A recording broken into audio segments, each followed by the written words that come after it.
Selamat datang di kelas daring mata kuliah sintaksis, jurusan Sastra Indonesia, Fakultas Ilmu Budaya, Universitas Samratulangi Manado, bersama saya, Stefani Humena.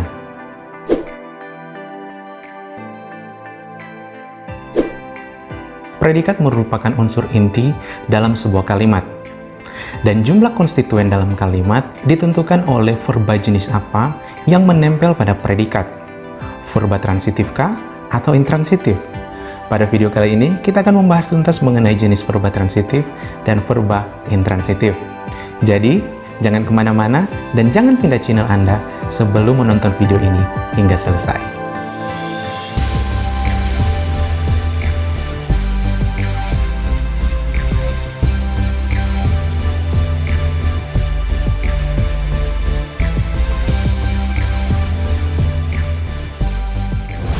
Verba transitif adalah verba yang membutuhkan nomina sebagai fungsi objek dalam kalimat aktif. Misalnya kata mencari dalam kalimat tim merah sedang mencari selokan yang tersumbat. Di situ ada subjek, predikat, dan objek. Tim merah sedang mencari selokan yang tersumbat. Selokan yang tersumbat merupakan objek, dan ketika objek ini dihilangkan, kalimatnya menjadi tidak gramatikal. Tim merah sedang mencari, tidak tahu apa yang dicari, ya. Kemudian contoh kalimat yang selanjutnya adalah rakyat mencintai pemimpin yang jujur. Di situ ada 3 konstituen, yakni ada rakyat, mencintai, kemudian ada frasa pemimpin yang jujur. Rakyat merupakan subjek, predikat mencintai, dan pemimpin yang jujur adalah objek, ya. Kata mencintai di situ merupakan verba transitif atau verba yang membutuhkan objek, ya. Nah, ini dapat dibuktikan ketika objek ini dilenyapkan atau dilesapkan, kalimat ini tidak akan berterima lagi. Rakyat mencintai. Timbul pertanyaan, mencintai apa? Ya. Jadi, pemimpin yang jujur di situ sebagai fungsi objek harus dikembalikan sehingga kalimat menjadi utuh. Rakyat mencintai pemimpin yang jujur. Kemudian contoh yang terakhir, dia membangun rumah tahun lalu. Di situ ada 4 fungsi kalimat. Dia sebagai subjek, membangun predikat, rumah objek, dan tahun lalu sebagai keterangan. Nah, ketika objek rumah dihilangkan, kalimat ini akan menjadi dia membangun tahun lalu. Apa yang dibangun? Ya, kalimat menjadi tidak berterima, kalimat menjadi tidak gramatikal, karena verba transitif yang ada di situ tidak memiliki nomina atau tidak memiliki objek langsung, sehingga kalimat tidak gramatikal. Nah, jenis-jenis verba yang telah saya contohkan tadi merupakan verba ekatransitif atau verba transitif yang hanya diikuti oleh satu nomina atau nomina yang berfungsi sebagai subjek. Ada juga verba transitif yang diikuti oleh 2 nomina, yakni verba duitransitif atau verba yang diikuti oleh 2 nomina. Nomina yang pertama berfungsi sebagai subjek dan nomina yang kedua berfungsi sebagai pelengkap. Misalnya kata mencarikan pada kalimat dia sedang mencarikan adiknya pekerjaan. Di situ terdapat 4 konstituen, yakni subjek, predikat, objek, dan pelengkap. Dia sebagai subjek sedang mencarikan predikat, adiknya objek, dan pelengkap pekerjaan. Nah, di situ ada 2 nomina, yakni nomina objek dan nomina pelengkap. Adiknya sebagai objek dan pelengkapnya adalah unsur pekerjaan. Contoh lain, ibu membuatkan ayah bubur. Ya, ibu membuatkan ayah bubur. Terdapat 4 konstituen atau 4 fungsi, yakni subjek, predikat, objek, dan pelengkap. Ibu sebagai subjek membuatkan predikat, ayah objek, dan pelengkap adalah bubur. Contoh yang ketiga adalah ibu membacakan adik dongeng. Sama juga, di situ terdapat 4 konstituen atau 4 fungsi sintaksis, yakni subjek, predikat, objek, dan pelengkap. Ibu sebagai subjek, predikat membacakan, objek adik, dongeng adalah pelengkap. Nah, Di samping verba ekatransitif dan verba ditransitif, terdapat juga verba semitransitif atau verba yang memperbolehkan adanya objek sekaligus mengizinkan kalau seandainya objek itu tidak hadir. Contohnya, ayah sedang membaca koran.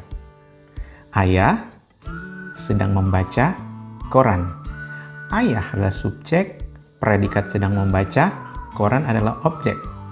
Tetapi terkadang objeknya ini dihilangkan sehingga menjadi ayah sedang membaca. Apakah kalimat ini gramatikal atau tidak?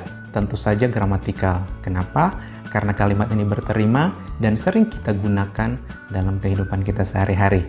Contoh lain, ibu sedang memasak nasi.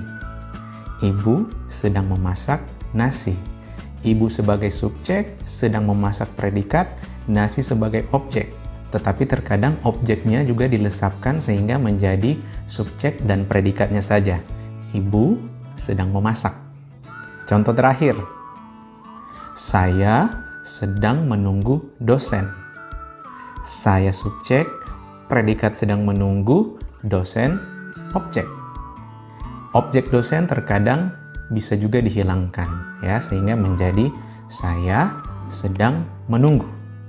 Dan kalimat itu tentu saja gramatikal, berterima, dan dapat dimengerti ketika kalimat ini direalisasikan dalam sebuah tuturan. Selanjutnya ada verba tak transitif atau verba intransitif. Nah, verba tak transitif ini dapat dibagi juga ke dalam 3 tipe, yakni verba tak transitif tak berpelengkap, verba tak transitif berpelengkap wajib, dan verba tak transitif mana suka. Kita mulai dengan verba tak transitif tak berpelengkap. Contoh, keadaannya sudah membaik. Di situ ada 2 fungsi, yakni keadaannya sudah membaik. Keadaannya merupakan subjek, sudah membaik merupakan predikat. Kita lihat verba di situ adalah verba membaik. Dan setelah verba membaik, di situ tidak diikuti oleh pelengkap. Di situ tidak diikuti nomina atau jenis kelas kata apapun.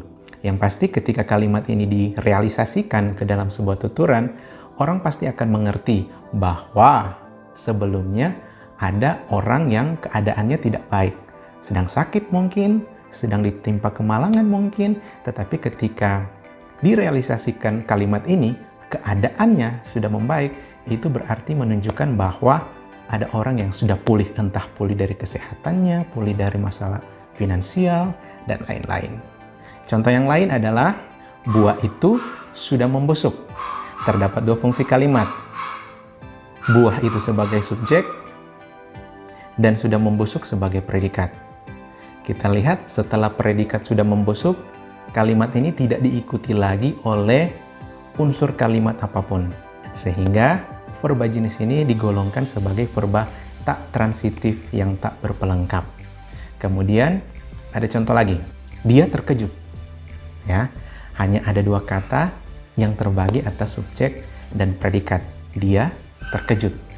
Setelah terkejut, tidak diikuti lagi oleh kategori kata apapun, entah nomina, entah kata sifat, atau kata kerja, tidak ada lagi. Sehingga kata terkejut dalam kalimat dia terkejut diklasifikasikan ke dalam verba tak transitif tak berpelengkap. Ya.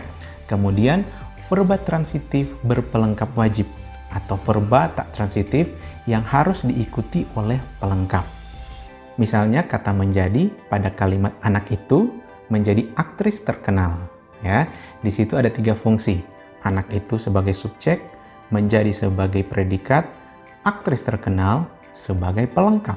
Kalau seandainya pelengkap aktris terkenal ini kita lesapkan, kalimat ini menjadi tidak gramatikal. Ya, anak itu menjadi. Timbul pertanyaan, menjadi apa? Ya. Berarti kalimat itu tidak membawa kesatuan makna yang utuh sehingga tidak dapat direalisasikan menjadi sebuah tuturan. Oleh karena itu, verba menjadi diklasifikasikan ke dalam verba tak transitif berpelengkap wajib. Contoh lain, semua ibu adalah supermom. Ya, di situ ada 3 konstituen, yakni semua ibu adalah dan supermom.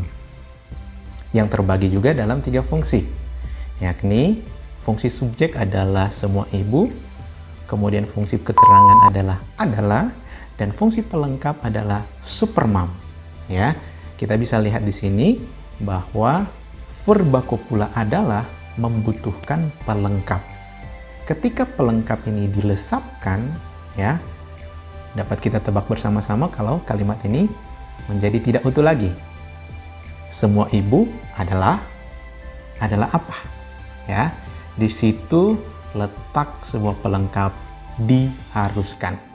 Contoh yang lain, tetangga kami kejatuhan buah durian di kebun. Ada 4 fungsi di situ. Tetangga kami sebagai subjek, kejatuhan predikat, buah durian sebagai pelengkap, dan di kebun sebagai keterangan. Ya, coba kalau seandainya fungsi pelengkap kita hilangkan. Tetangga kami kejatuhan di kebun. Ya, tentu kalimat ini menjadi tidak utuh, kalimat ini menjadi janggal karena ada informasi yang hilang. Ya, kejatuhan apa? Ya, kejatuhan rezeki mungkin, kita tidak tahu. Ya, yang pasti pelengkap harus ada dalam kalimat itu. Kemudian sama halnya dengan verba intransitif yang memiliki jenis semi-intransitif atau objek yang bisa hadir dan bisa juga tidak hadir. Begitu juga dengan verba tak transitif, ya, memiliki verba manasuka, ya, atau verba yang bisa menghadirkan pelengkap tetapi bisa juga tidak disertai dengan pelengkap. Contoh, rumah berpagar emas, rumah berpagar kayu, rumah berpagar besi, rumah berpagar beton. Nah, kayu, emas, besi, beton di situ merupakan fungsi pelengkap. Tetapi ketika pelengkap-pelengkap ini dihilangkan, kalimat ini tetap berterima. Rumah itu berpagar. Jelas, tidak perlu dipertanyakan lagi bahwa memang rumah itu memiliki pagar. Contoh yang lain, ia sedang berjualan. Ia sedang berjualan. Di situ ada 2 konstituen atau 2 fungsi kalimat. Ia sebagai subjek dan sedang berjualan sebagai predikat. Ya, tetapi kalimat ini juga bisa saja disertai dengan pelengkap. Dia sedang berjualan kain. Dia sedang berjualan ikan. Dia sedang berjualan emas. Bisa saja. Contoh terakhir. Kemarin saya kecopetan dompet. Ya, di situ ada 4 fungsi kalimat. Yakni kemarin sebagai keterangan, saya sebagai subjek, kemudian kecopetan sebagai predikat, dan dompet sebagai pelengkap. Ya, kata dompet sebagai pelengkap di situ ketika dihilangkan, dia tidak akan memengaruhi makna. Atau dia tetap gramatikal dan dia tetap berterima. Kemarin saya kecopetan.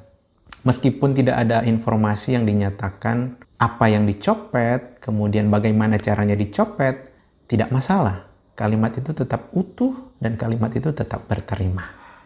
Nah, dari contoh-contoh yang telah saya paparkan tadi, kita dapat menyimpulkan bahwa jenis-jenis verba yang menempel pada predikat sangat menentukan konstituen-konstituen apa yang akan masuk ke dalam kalimat. Konstituen objek kah, atau fungsi pelengkap kah, dan lain-lain.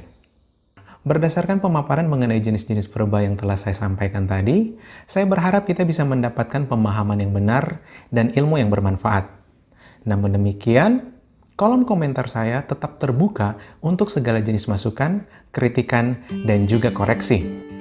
Baik, sampai di sini dulu kelas daring mata kuliah sintaksis untuk kali ini. Dan seperti biasa, jangan lupa like, share, komen, serta subscribe channel ini. Fani di sini, dan kita berjumpa lagi dalam video-video saya yang selanjutnya. Terima kasih.